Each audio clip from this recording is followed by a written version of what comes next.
Hello, welcome to Quantum coaching Lucknow. My name is Mohammad Qamar और मैं quantum coaching पर आपका एडुकेटर हूं। याद करिएगा, हम लोगों ने काफ़ी दिन बाद फिजिक्स का ये टॉपिक उठा रहे हैं और अब उम्मीद है लगातार हम लोग डालेंगे। इलेक्ट्रिक चार्जेस एंड फील्ड में लेक्चर नंबर 10 तक हम लोग पढ़ चुके थे और याद करिएगा पिछले लेक्चर नंबर 10 में हम लोगों ने पढ़ा था electric field due to an electric dipole at an axial position, या जिसको हम लोग कहते थे एंड ऑन साइड पोजीशन भी कहते थे। अब इस लेक्चर में लेक्चर नंबर 11 में हम लोग पढ़ेंगे electric field due to an electric dipole at an equatorial position, या इसी को कहते हैं ब्रॉड ऑन साइड पोजीशन या राइट बाइसेक्टर पोजीशन कहते हैं। तो लेक्चर नंबर 11 में हम लोग बात करेंगे एट एन इक्वेटोरियल पोजीशन की और इसके बारे में बहुत डिटेल में पढ़ेंगे और ये दोनों डेरिवेशन एक्सियल और इक्वेटोरियल बहुत इंपॉर्टेंट है। उसके बाद हम लोग एट एनी पॉइंट भी पढ़ेंगे। तो चलिए लेक्चर नंबर 11 हम लोग स्टार्ट करते हैं और इक्वेटोरियल पोजीशन के बारे में पढ़ते हैं। अब लगातार हम लोग लेक्चर डालेंगे और इसके नोट्स आपको पीडीएफ के फॉर्म में क्वांटम कोचिंग इंस्टीट्यूट के ऐप पर मिल जाएगा।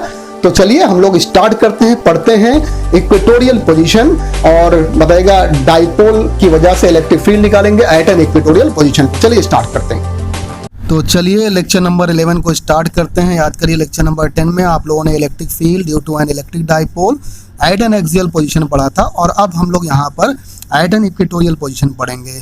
तो देखिए यहाँ पर हम लोग पढ़ेंगे electric field at an equatorial position of an electric dipole. तो याद रखिएगा इलेक्ट्रिक फील्ड ड्यू टू, एक सिंपली यहाँ पर ये हेडिंग है, ये electric field due to an electric dipole at an equatorial position, यानी आपको इक्वेटोरियल पोजीशन पर निकालना है, ठीक है। और इसी को ब्रॉड ऑन साइड पोजीशन भी कहते हैं या राइट बाइसेक्टर पोजीशन भी कहते हैं या 10B पोजीशन भी कहते हैं। तो electric field due to an electric dipole at an equatorial position, या इसी को कहेंगे ब्रॉड ऑन साइड पोजीशन या राइट बाइसेक्टर पोजीशन, या इसी को 10B पोजीशन मैग्नेटिज्म में कहते हैं। तो चलिए इसको हम लोग आपको बताते हैं कैसे होगा। देखिए यहाँ पर एक डाइपोल लिया गया, ये देखिए आपके सामने एक डाइपोल है और इस पर यहाँ -q चार्ज है और यहाँ पर क्या है +q चार्ज है और डाइपोल के बीच की जो लेंथ है वो 2L ले रहे हैं, जिससे ये हाफ ऑफ पार्ट में यहाँ पर L हो जाएगा और यहाँ पर भी L हो जाएगा। ये देखिए पॉइंट P यहाँ पर ले रहे हैं, पॉइंट P, और देखिए राइट पॉइंट P जरा बताइए राइट बाइसेक्ट करता है AB को, इसीलिए इसको राइट बाइसेक्टर पोजीशन भी कहते हैं या इसी को ब्रॉड ऑन साइड पोजीशन भी कहते हैं।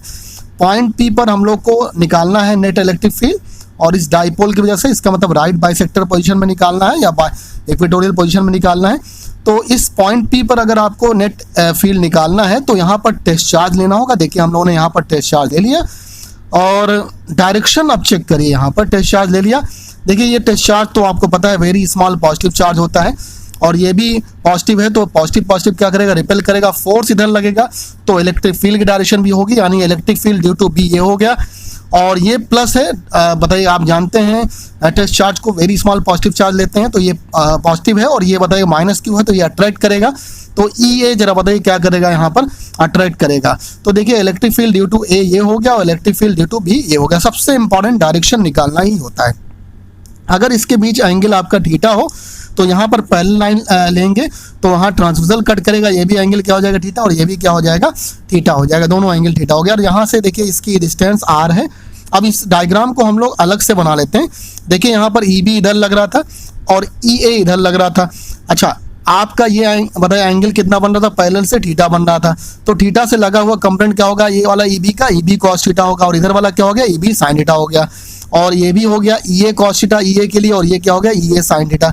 अच्छा EA और EB आपस में क्या है, इक्वल है। क्यों इक्वल है, आप खुद देखिएगा चार्ज भी इक्वल है, डिस्टेंस भी इक्वल है, तो 1/4πε0 q डिवाइड बाई आप यहाँ पर जो डिस्टेंस का स्क्वायर रखेंगे वो दोनों सेम है, इसलिए EA और EB क्या आपस में इक्वल है। इसका मतलब ये वाला और ये वाला दोनों क्या हो जाएंगे आपके, देखिए यहाँ पर देखिएगा EB sin थीटा और EA sin थीटा, दोनों EA और EB इक्वल हैं, तो ये एक दूसरे को क्या कर देंगे, कैंसिल कर देंगे। और इसका मतलब जो नेट फील्ड होगी वो नेट फील्ड सिर्फ और सिर्फ कास्ट कंपोनेंट की वजह से होगी। तो अब अगले पेज पर हम लोग इसको देखते हैं। अच्छा डायग्राम तो अब अच्छी तरह समझ गए होंगे।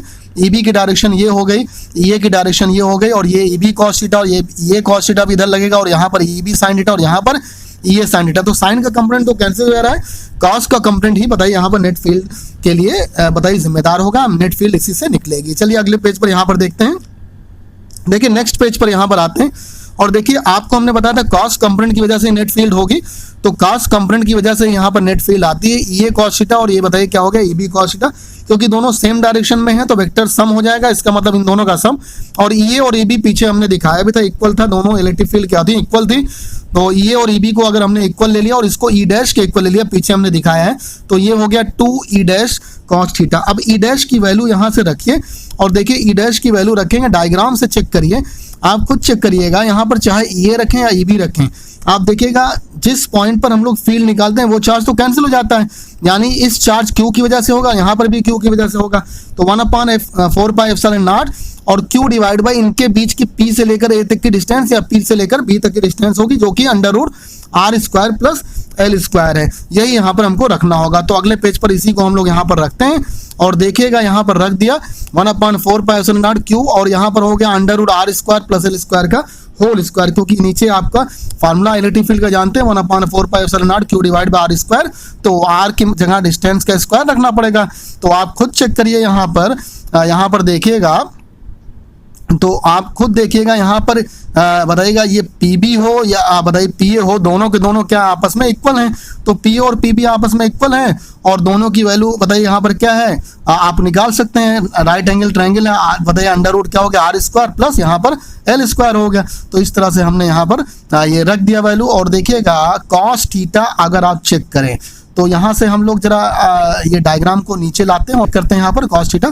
तो देखिएगा कॉस थीटा अगर हम लोग यहाँ पर चेक करें तो कॉस थीटा क्या निकलेगा, अब ध्यान से देखिए यहाँ पर कॉस थीटा आपका देखिएगा क्या हो जाएगा, बेस डिवाइड बाय हाइपोटेन्यूज, इसका मतलब बेस तो l है और हाइपोटेन्यूज क्या है r² प्लस l² है। तो आसानी से हम लोग यहाँ पर क्या रख देंगे भाई, यहाँ पर देखिए आप क्या रख देंगे, यहाँ पर आपने रख दिया कॉस थीटा की जगह पर, देखिए आसानी से यहाँ पर निकल गया और ये हो गया यहाँ पर अब इसको बड़ा करके बताते हैं आपको, l डिवाइड बाय बताएगा under root r² plus l² आपने यहाँ पर रख दिया। अब देखिएगा आप खुद चेक करिए, 2 तो यहाँ पर पहले से था और q और इंटू l है, तो 1/4 pi epsilon not q into 2l हो गया और नीचे ये देखिएगा r² प्लस l² की पावर हाफ और यहाँ पर स्क्वायर हो गया तो स्क्वायर रूट हट जाएगा, तो r² प्लस l² की power 1 plus half, base same होता है पावर ऐड हो जाती है, 1 प्लस हाफ कितना हो गया 3/2 हो गया। और q इंटू 2l आप जानते हैं डाइपोल मोमेंट होता है, तो फार्मूला आ गया E = 1/4 pi epsilon not p divide by बताइए r² प्लस l² की पावर 3/2, ये इंपॉर्टेंट फार्मूला है। ये इलेक्ट्रिक फील्ड निकली है एट एन इक्वेटोरियल पोजीशन, तो इक्वेटोरियल पोजीशन में ये इलेक्ट्रिक फील्ड आ गई है। और चलिए इसका पर्टिकुलर केस आगे हम लोग देखते हैं कैसे इसके पर्टिकुलर केस आगे। देखिए ज्यादातर केसेस में आप जानते हैं डाइपोल की लेंथ बहुत छोटी होती है, इसका मतलब r जो होगा ग्रेटर देन क्या होगा l के होगा। आप यहाँ से पीछे देखिएगा भी, वैसे तो यहाँ पर जो बना हुआ है उससे आपको r और l लगभग थोड़ा डिफरेंस नजर आता होगा, लेकिन r जो है बड़ा होता है l के कंपैरिजन, क्योंकि डाइपोल के बीच डिस्टेंस बहुत कम लेते हैं, तो r क्या होगा आपका ग्रेटर देन क्या होगा l के होगा। तो यहाँ पर देखिए अगर r ग्रेटर देन l के है तो जो पीछे ये फार्मूला है यहाँ पर चेक करिएगा, इसमें हमने यहाँ पर रख दिया और देखिए यहाँ पर रख देंगे तो r की वैल्यू अगर l से बहुत ज्यादा है तो l को नेग्लेक्ट कर दिया, तो r² हो गया, r² को 3 पावर से मल्टीप्लाई हो गया, r² इंटू 3/2, यहाँ पर चेक करिए r² होगा और इंटू क्या हो गया 3/2 हो गया, 2 से 2 कैंसिल हो गया, r³ बच गया, यहाँ पर क्यूब यहाँ पर बच गया। तो चल इसीलिए देखिए यहाँ पर जो फार्मूला पर्टिकुलर केस में निकल गया वो क्या निकल गया, E net 1/4 pi epsilon not p divide by r³।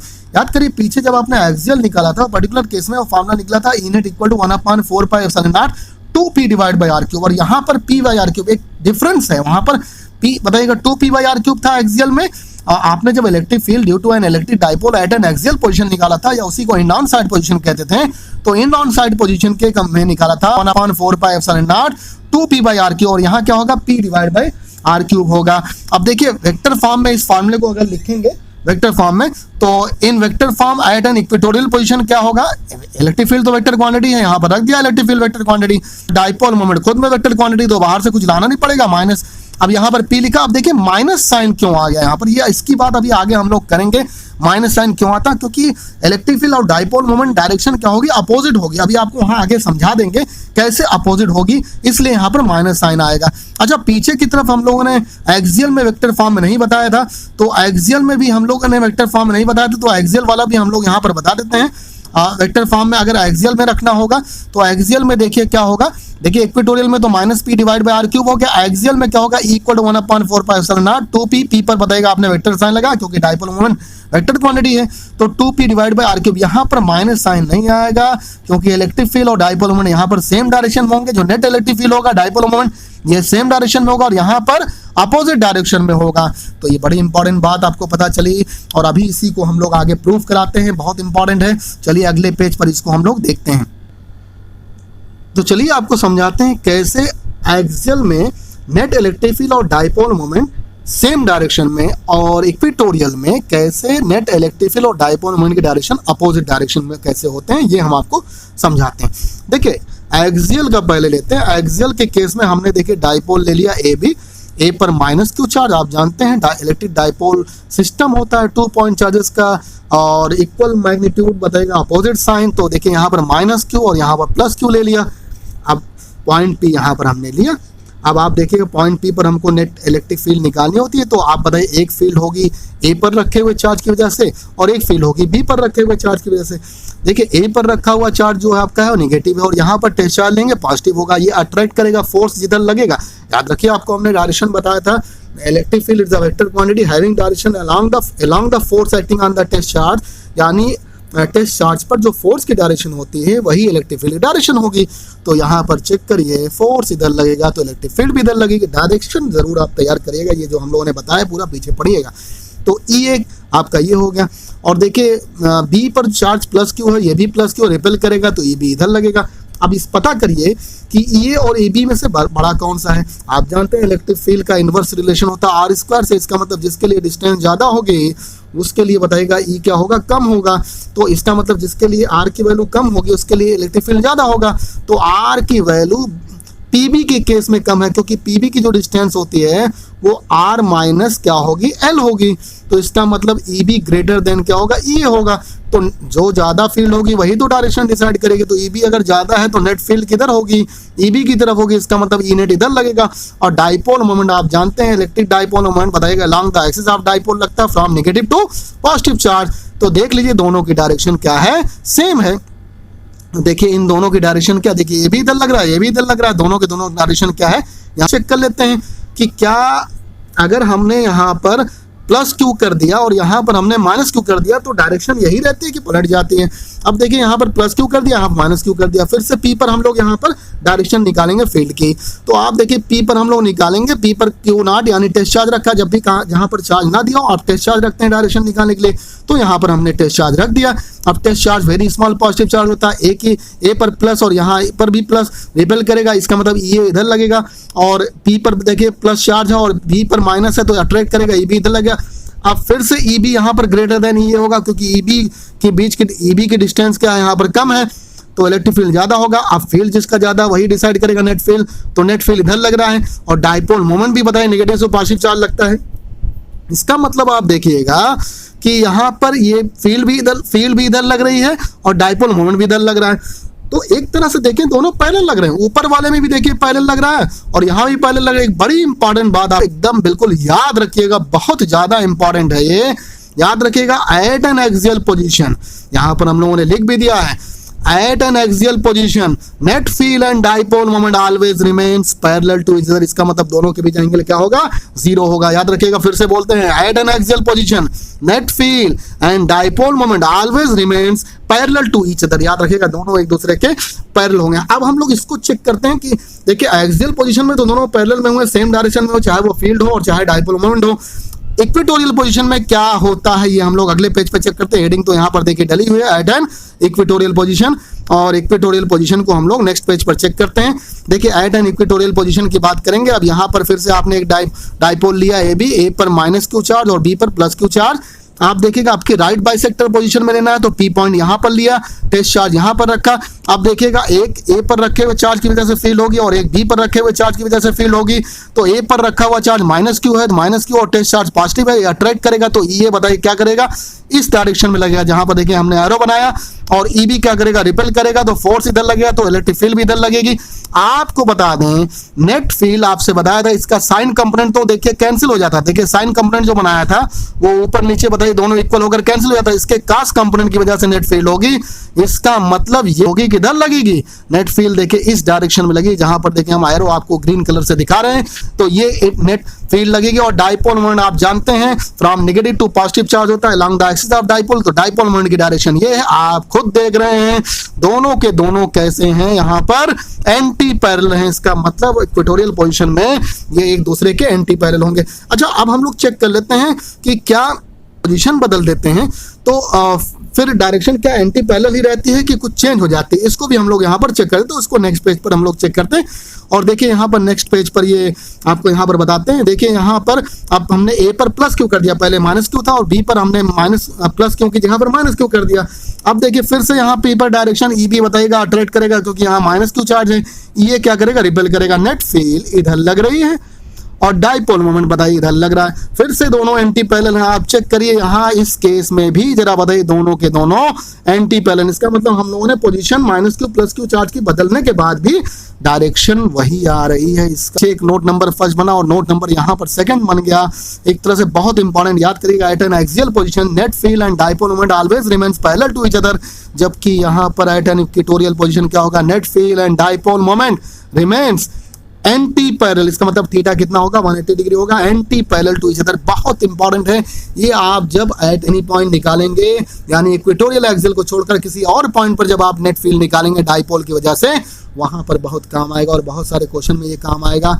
Even आप मैग्नेटिज्म पढ़ेंगे वहां पर भी आपके काम आएगा। तो ऐसा नहीं, यहाँ पर ही मैग्नेटिज्म में इसी कॉन्सेप्ट से जरा बताइए tan ए और tan बी पोजीशन भी हम लोग देखेंगे। तो आज के लेक्चर में हम लोगों ने कंप्लीट किया है क्या, याद रखिए, electric field due to an electric dipole at an equatorial position हम लोगों ने कंप्लीट किया, जिसको ब्रॉड ऑन साइड पोजीशन या राइट बाइसेक्टर पोजीशन भी कहते हैं। तो हम लोगों ने एक्सियल इक्वेटोरियल दोनों पढ़ लिया है। नेक्स्ट लेक्चर यानी लेक्चर नंबर जो भी अगला लेक्चर होगा, लेक्चर नंबर 12 शायद होगा, 12 लेक्चर में हम लोग आपको क्या बताएंगे, एट एनी पॉइंट का कॉन्सेप्ट बताएंगे, कुछ और क्वेश्चंस कराएंगे, फिर हम लोग टार्क की बात करेंगे, फिर हम लोग पोटेंशियल एनर्जी की बात करेंगे, फिर हम लोग वर्क डन की बात करेंगे डाइपोल की वजह से। धीरे धीरे करके अब जल्दी जल्दी हम लोग ये चैप्टर कंप्लीट करेंगे, लगातार आपको ये लेक्चर हम लोग डालते रहेंगे जिससे आपका चैप्टर जल्दी से कंप्लीट हो जाए। यहाँ के लिए बस इतना ही, जमकर पढ़िए, खूब मेहनत करिए। Thank you very much.